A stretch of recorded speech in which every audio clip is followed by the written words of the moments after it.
प्रभुका हुन्। संसार र त्यसमा बास गर्नेहरू सबै उहाँकै हुन्,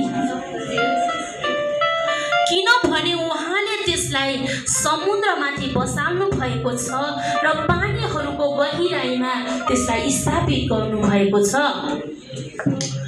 परमप्रभुको डाँडामा को उक्लन सक्ला र उहाँको पवित्र स्थानमा को खडा हुन सक्छ? त्यही नै जसको हात निर्दोष छ र जसको हृदय निर्मल छ र जसले आफ्नो मनलाई मूर्तितिर लगाएको छैन र जसले झुटो कुरामाथि शपथ खाँदैन, त्यसले नै परमप्रभुबाट आशीर्वाद पाउनेछ र त्यसको उद्धारकर्ता परमेश्वरले त्यसलाई निर्दोष ठहराउनु हुनेछ।